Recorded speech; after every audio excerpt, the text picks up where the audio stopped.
ನಮಸ್ಕಾರ ವೀಕ್ಷಕರೇ. ಇವತ್ತಿನ ವಿಡಿಯೋದಲ್ಲಿ ಮಕರ ರಾಶಿಯ ಅಕ್ಟೋಬರ್ ತಿಂಗಳ ಮಾಸ ಭವಿಷ್ಯ ಅಂದರೆ ಈ ತಿಂಗಳಿನಲ್ಲಿ ನಿಮಗೆ ಏನೆಲ್ಲ ಬದಲಾವಣೆಗಳು ಇದೆ ಮತ್ತು ಏನೆಲ್ಲ ಎಚ್ಚರಿಕೆ ವಿಷಯಗಳನ್ನು ನೀವು ಮೊದಲೇ ತಿಳಿದುಕೊಳ್ಳಬಹುದು ಮತ್ತು ಈ ತಿಂಗಳಿನಲ್ಲಿ ನಿಮಗೆ ಅದೃಷ್ಟ ಕುಲಾಯಿಸುತ್ತಾ ಇಲ್ವಾ ಅನ್ನುವಂಥದ್ದು ಈ ವಿಡಿಯೋ ಮೂಲಕದಲ್ಲಿ ಇನ್ನಷ್ಟು ಸಂಪೂರ್ಣವಾದ ಮಾಹಿತಿಗಳು ತಿಳಿದುಕೊಳ್ಳಬಹುದು. ವಿಡಿಯೋ ವೀಕ್ಷಕರೇ ನಿಮಗೆ ತುಂಬ ಇಂಪಾರ್ಟೆಂಟ್ ಆಗಿರುತ್ತೆ. ವಿಡಿಯೋ ಕೊನೆಯಲ್ಲಿ ಪರಿಹಾರಗಳು ಕೂಡ ಇರುತ್ತೆ. ಹಾಗಾದರೆ ಕೊನೆಯವರೆಗೂ ವಿಡಿಯೋನ ನೋಡಿ, ನಿಮಗೆ ಸಂಪೂರ್ಣವಾದ ಮಾಹಿತಿ ಈ ವಿಡಿಯೋದಲ್ಲಿ ಸಿಗುತ್ತೆ. ಹಾಗಾದರೆ ಬನ್ನಿ ವೀಕ್ಷಕರೇ, ವಿಡಿಯೋ ಶುರು ಮಾಡೋಣ.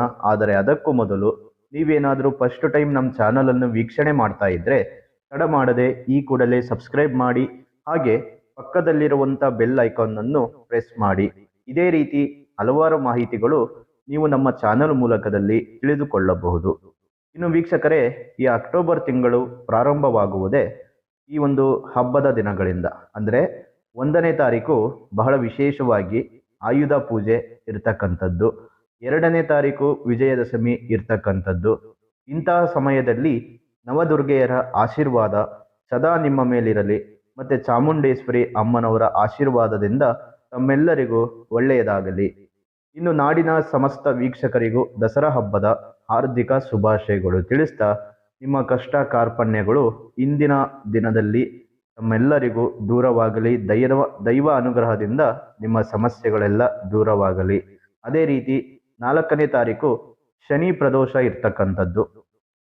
ಈ ಒಂದು ಸಮಯದಲ್ಲಿ ಶನಿಗೆ ಸಂಬಂಧಪಟ್ಟಂಥ ದೋಷ ಯಾವುದೇ ಇದ್ದರೂ ಶನೇಶ್ವರನ ದೇವಸ್ಥಾನಕ್ಕೆ ಹೋಗಿ ಶನಿ ದೇವರಿಗೆ ತೈಲಾಭಿಷೇಕವನ್ನು ಅರ್ಪಿಸುವುದರಿಂದ ಶನಿ ದೋಷ ನಿವಾರಣೆ ಆಗುತ್ತೆ. ಅದೇ ರೀತಿ 20ನೇ ತಾರೀಕು ಧನಲಕ್ಷ್ಮಿ ಪೂಜೆಯನ್ನು ಮಾಡ್ತಕ್ಕಂಥದ್ದು ಮತ್ತು 22ನೇ ತಾರೀಕು ದೀಪಾವಳಿ ಹಬ್ಬವನ್ನು ಆಚರಣೆಯನ್ನು ಮಾಡ್ತೇವೆ. ಇದಿಷ್ಟು ಈ ಅಕ್ಟೋಬರ್ ತಿಂಗಳಿನ ಮಾಸದ ವಿಶೇಷತೆಗಳು. ಬನ್ನಿ ವೀಕ್ಷಕರೇ, ಮಕರ ರಾಶಿಯವರಿಗೆ ಗ್ರಹಗಳ ಬದಲಾವಣೆಗಳಿಂದ ಏನೆಲ್ಲ ಫಲಗಳು ಸಿಗುತ್ತೆ ಅನ್ನುವಂಥದ್ದು ನೋಡೋಣ. ನೋಡಿ, 2ನೇ ತಾರೀಕು ತುಲಾರಾಶಿಗೆ ಬುಧ ಪ್ರವೇಶವನ್ನು ಮಾಡ್ತಾನೆ. ಇನ್ನು 9ನೇ ತಾರೀಕು ಕನ್ಯಾ ರಾಶಿಗೆ ಶುಕ್ರ ಪ್ರವೇಶವನ್ನು ಮಾಡ್ತಾನೆ. 17ನೇ ತಾರೀಕು ರವಿ ತುಲಾರಾಶಿಗೆ ಸಂಚಾರವನ್ನು ಮಾಡ್ತಾನೆ. ಇನ್ನು 18ನೇ ತಾರೀಕು ಕಟಕ ರಾಶಿಗೆ ಗುರು ಸಂಚಾರವನ್ನು ಮಾಡ್ತಾನೆ. ಅದೇ ರೀತಿ 24ನೇ ತಾರೀಕು ವೃಶ್ಚಿಕ ರಾಶಿಗೆ ಬುಧ ಪ್ರವೇಶವನ್ನು ಮಾಡ್ತಾನೆ ಮತ್ತು 27ನೇ ತಾರೀಕು ವೃಶ್ಚಿಕ ರಾಶಿಗೆ ಕುಜ ಪ್ರವೇಶವನ್ನು ಮಾಡ್ತಾನೆ. ಇದಿಷ್ಟು ಈ ತಿಂಗಳಿನಲ್ಲಿ ಗ್ರಹಗಳ ಬದಲಾವಣೆಗಳು ಆಗ್ತಕ್ಕಂಥದ್ದು. ಇನ್ನು ಉತ್ತರಾಷಾಢ ನಕ್ಷತ್ರ 3 ಪಾದ, ಶ್ರವಣ ನಕ್ಷತ್ರ 4 ಪಾದ ಮತ್ತು ಧನಿಷ್ಠ ನಕ್ಷತ್ರ 2 ಪಾದ, ಈ 3 ನಕ್ಷತ್ರ ಮಕರ ರಾಶಿಗೆ ಒಳಗೊಂಡಿರುತ್ತೆ. ಇನ್ನು ಈ ರಾಶಿಯ ಅಧಿಪತಿ ಶನಿ ಆಗಿರ್ತಾನೆ.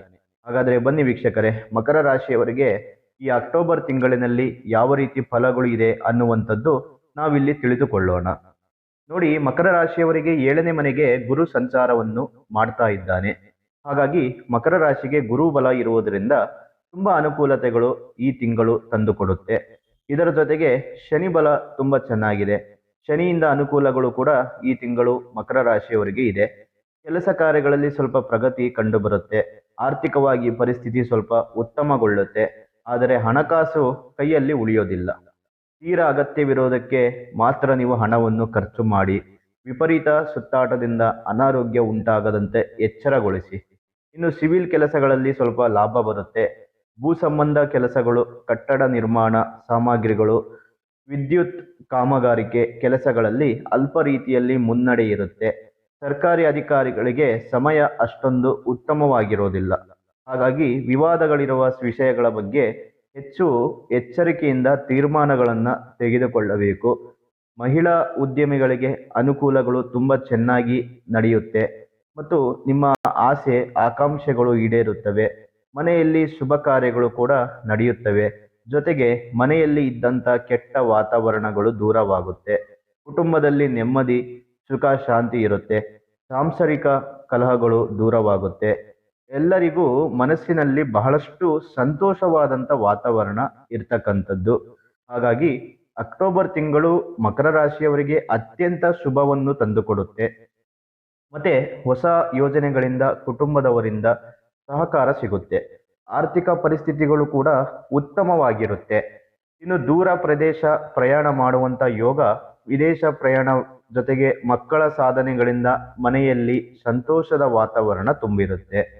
ಜೊತೆಗೆ ಹೊಸ ಮದುವೆಯಾದ ನಂತರ ಜೋಡಿಗಳಿಗೆ ಒಂದಿಷ್ಟು ಪ್ರಯಾಣ ಮಾಡುವಂಥ ಯೋಗ ಸಿಗಲಿದೆ. ಮತ್ತೆ ನಿರುದ್ಯೋಗಿಗಳಿಗೆ ಉತ್ತಮವಾದಂಥ ಉದ್ಯೋಗ ಅವಕಾಶಗಳು ಕೂಡ ಸಿಗಲಿದೆ. ಮಕ್ಕಳಿಗೆ ಶಿಕ್ಷಣ ಕ್ಷೇತ್ರದಲ್ಲಿ ಹೊಸದಾಗಿ ಏನಾದರೂ ಒಂದು ಕಲಿಯುವ ಯೋಗವಿದೆ. ಇನ್ನು ನಿಮಗೆ ಆರೋಗ್ಯದ ವಿಚಾರದಲ್ಲಿ, ಹಣಕಾಸಿನ ವಿಚಾರದಲ್ಲಿ, ಮತ್ತೆ ನಿಮ್ಮ ದಾಂಪತ್ಯ ಜೀವನದಲ್ಲಿ, ಇದರ ಜೊತೆಗೆ ನೀವು ಸಂಪಾದನೆ ಮಾಡುವಂಥ ವಿಚಾರದಲ್ಲಿ ತುಂಬ ಅನುಕೂಲಗಳು ಉಂಟಾಗ್ತವೆ. ಇನ್ನು ಹೊಸದಾಗಿ ಏನಾದರೂ ಒಂದು ಯೋಜನೆಗಳನ್ನು ಮಾಡಿ ಆದಾಯದಲ್ಲಿ ಅಭಿವೃದ್ಧಿಯನ್ನ ಕಾಣ್ತೀರಿ. ನಿವೃತ್ತಿ ಪರ ವ್ಯವಹಾರಗಳಲ್ಲಿ ತುಂಬ ಚೆನ್ನಾಗಿ ಲಾಭದ ವ್ಯವಹಾರಗಳನ್ನು ಕಾಣ್ತೀರಿ. ಶ್ರಮಕ್ಕೆ ತಕ್ಕ ಪ್ರತಿಫಲ ಈ ಅಕ್ಟೋಬರ್ ತಿಂಗಳಿನಲ್ಲಿ ಮಕರ ರಾಶಿಯವರಿಗೆ ಸಿಗುತ್ತೆ. ಜೊತೆಗೆ ಮನೆಯಲ್ಲಿ ಒಳಗಡೆ ಅಥವಾ ಹೊರಗಡೆ ಒತ್ತಡಗಳು ಕಡಿಮೆಯಾಗುವ ಸಾಧ್ಯತೆಗಳು ಇದೆ. ಹಣಕಾಸಿನ ಅಭಿವೃದ್ಧಿ ತುಂಬ ಚೆನ್ನಾಗಿ ನಡೆಯುತ್ತೆ. ಇದರ ಜೊತೆಗೆ ಖರ್ಚುಗಳು ಕೂಡ ಕಡಿಮೆ ಆಗ್ತಾ ಹೋಗುತ್ತೆ. ಇನ್ನು ಮದುವೆಗೆ ಸಂಬಂಧಪಟ್ಟಂತ ಒಂದು ವ್ಯಕ್ತಿಗಳಿಗೆ, ಮದುವೆ ಕಾರ್ಯಕ್ರಮಗಳಿಗೆ ಹೆಣ್ಣು ಹುಡುಕುತ್ತಿರುವವರಿಗೆ ಅಥವಾ ಗಂಡು ಹುಡುಕುತ್ತಿರುವವರಿಗೆ ಸಂಬಂಧಗಳು ಈ ತಿಂಗಳಿನಲ್ಲಿ ಸಿಗುವ ಸಾಧ್ಯತೆಗಳು ಇದೆ. ಮದುವೆ ಕಾರ್ಯಕ್ರಮಗಳು ನೆರವೇರುತ್ತೆ. ಮನೆಯಲ್ಲಿ ಯಾವುದಾದರೂ ಒಂದು ಶುಭ ಕಾರ್ಯಗಳು ಈ ತಿಂಗಳಿನಲ್ಲಿ ನಡೆಯುತ್ತೆ. ಏನೋ ಒಂದು ವಿಚಾರದಲ್ಲಿ ನೋಡ್ಬೇಕಂದ್ರೆ ಮಕರ ರಾಶಿಯವರಿಗೆ ಈ ಒಂದು ತಿಂಗಳು ವಿಜಯದಶಮಿ ನಂತರ ನಡೆಯಲಿದೆ ವಿಜಯೋತ್ಸವ. ಒಳ್ಳೆಯ ಟೈಮ್ ನಿಮ್ಮದು ಉಪಯೋಗ ಮಾಡಿಕೊಳ್ಳಿ. ಅದೃಷ್ಟ ಈ ತಿಂಗಳು ನಿಮಗೆ ತುಂಬಾನೇ ಇದೆ, ಭಯಪಡುವಂತ ಅವಶ್ಯಕತೆ ಇಲ್ಲ. ಇನ್ನು ವೀಕ್ಷಕರೇ, ವಿಡಿಯೋದಲ್ಲಿ ನಾವು ತಿಳಿಸಿರುವಂತ ಮಾಹಿತಿಗಳು ಮತ್ತು ಎಚ್ಚರಿಕೆ ವಹಿಸಬೇಕಾದಂತ ವಿಚಾರಗಳು ನೀವು ತಿಳಿದುಕೊಂಡು ತಪ್ಪದೆ ಫಾಲೋ ಮಾಡಬೇಕಾದಂತ ವಿಡಿಯೋ ಇದಾಗಿರುತ್ತೆ. ಇನ್ನು ಮಕರ ರಾಶಿಯವರಿಗೆ ಅಕ್ಟೋಬರ್ ತಿಂಗಳಿನಲ್ಲಿ ಮಾಡಬೇಕಾದಂಥ ಪರಿಹಾರಗಳನ್ನು ತಿಳಿಸ್ಕೊಡ್ತೇನೆ. ಆದರೆ ಅದಕ್ಕೂ ಮೊದಲು ಈ ವಿಡಿಯೋ ನಿಮಗೆ ಎಷ್ಟು ಉಪಯೋಗ ಆಗಿದೆ ಅನ್ನುವಂಥದ್ದು ನಿಮ್ಮ ಅನಿಸಿಕೆಗಳು, ಅಭಿಪ್ರಾಯಗಳು ಕಾಮೆಂಟ್ ಮೂಲಕ ತಿಳಿಸಿಕೊಡಿ. ಮತ್ತು ವಿಡಿಯೋ ಇಷ್ಟವಾಗಿದ್ದರೆ ಲೈಕ್ ಮಾಡಿ, ಶೇರ್ ಮಾಡಿ, ಜೊತೆಗೆ ಸಬ್ಸ್ಕ್ರೈಬ್ ಮಾಡಿಕೊಳ್ಳಿ. ಮಕರ ರಾಶಿಯವರಿಗೆ ಈ ಅಕ್ಟೋಬರ್ ತಿಂಗಳಿನಲ್ಲಿ ಮಾಡುವಂಥ ಪರಿಹಾರಗಳು ಏನೆಂದರೆ, ಶನಿ ದೇವಸ್ಥಾನಕ್ಕೆ ಹೋಗಿ ಪ್ರದಕ್ಷಿಣೆ ನಮಸ್ಕಾರ ಮಾಡಿ ನಂತರ ಇಬ್ಬರು ಬ್ರಾಹ್ಮಣರಿಗೆ ದಕ್ಷಿಣೆ ಸಹಿತ ಫಲ ತಾಂಬೂಲ ನೀಡಬೇಕು. ಇದರ ಜೊತೆಗೆ ನೀಲಿ ಕಲ್ಲಿನ ಉಂಗುರವನ್ನು ನಿಮ್ಮ ಬೆರಳಿಗೆ ಧರಿಸುವುದರಿಂದ ಮುಂದೆ ಬರುವಂಥ ಸಂಕಷ್ಟಗಳಿಗೆ ಪರಿಹಾರಗಳು ಸಿಗುತ್ತೆ.